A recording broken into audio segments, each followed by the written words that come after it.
I was just looking into uh, parabolic reflectors, cookers. What I actually found out was the shallow ones, like satellite dishes that they make from satellite dishes, have and and they actually have the focal point, way out beyond the rim of the dish. And so, if you have a deep one that's maybe not so wide, say, and if your parabola is up like that, and it's probably better if the focal point is a little bit is like right at the right at the level of the rim of the parabola, or perhaps a little bit lower. And that way, it's not going to be so easy to get burned. But I think the shallow ones are, there's a much higher risk of, putting an eye out or something like that, which you definitely don't want, unless you want that, you know. But yeah, so I was thinking about making one that was about 20 inches, and I found out if I make one, then if I have,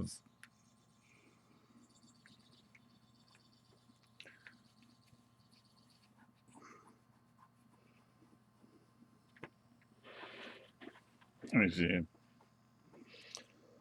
if I make one 25 inches in diameter across the rim, and if the depth is 3 inches, then the focal point is going to be 10 inches outside of the rim. Okay. So I decided that is a no no.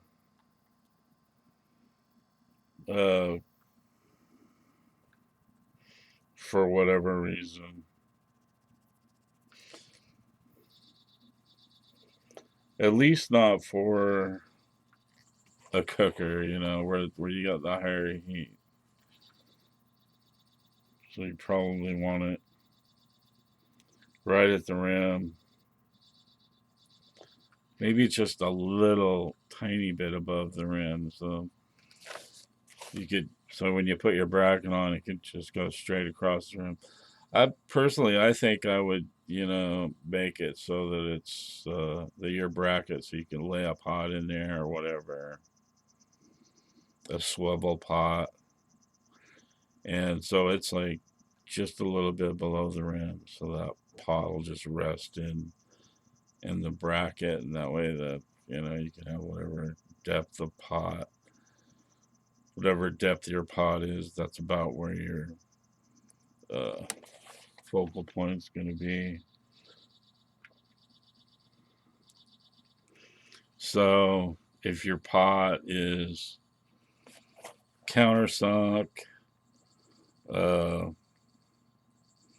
say 8 inches below the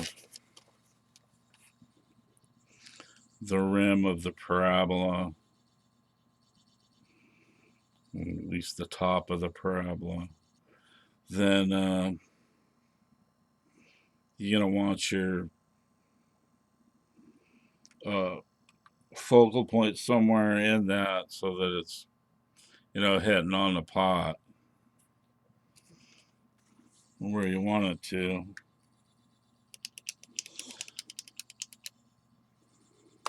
So anyway, it's not going to be. It's going to be a lot harder to get burned that way.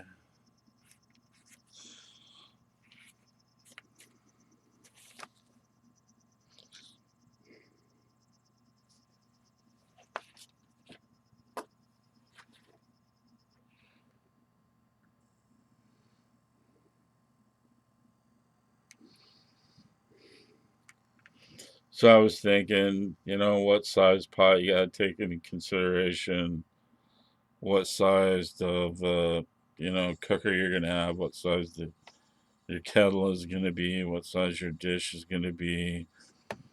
If the depth of your pot is 8 inches or 4 inches or 5 inches or 6 inches or whatever, you know, likely gonna be.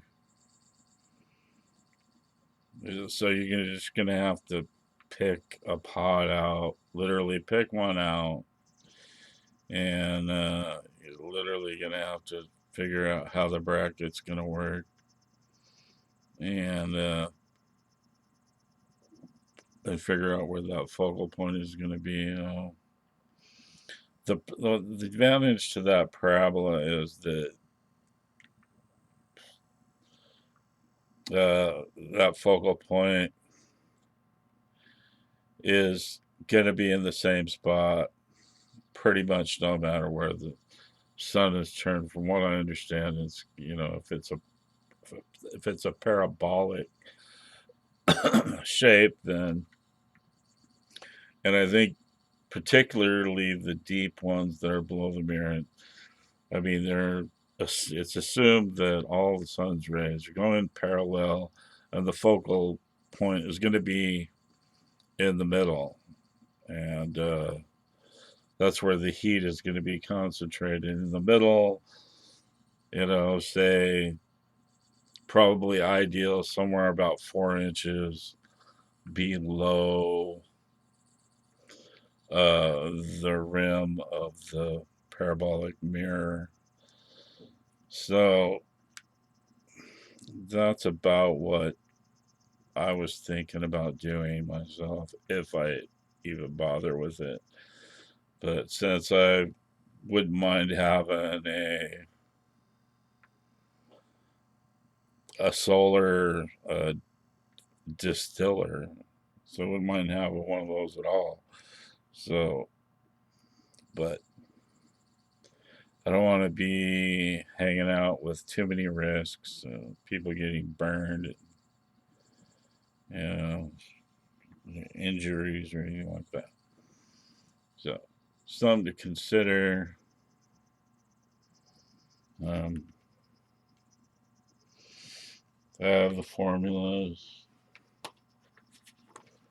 Have the formulas to do that, and to do those calculations. So there it's y equals x squared over 4f. And the focal point would be the focal length equals the diameter squared below 16 times the depth of the dish. So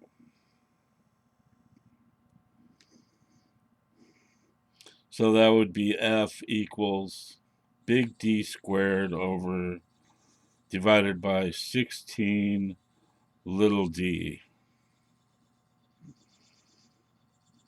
And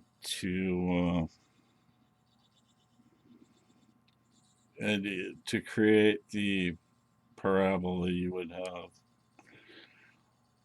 y equals x squared divided by 4f. So that's how you would create the curve.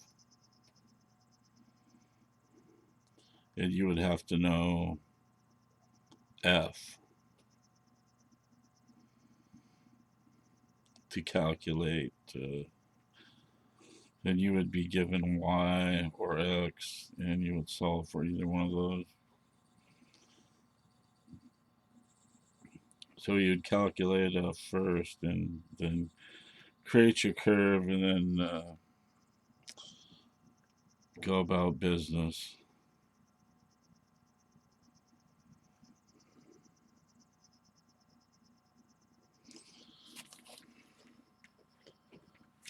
Go about the business of designing and building.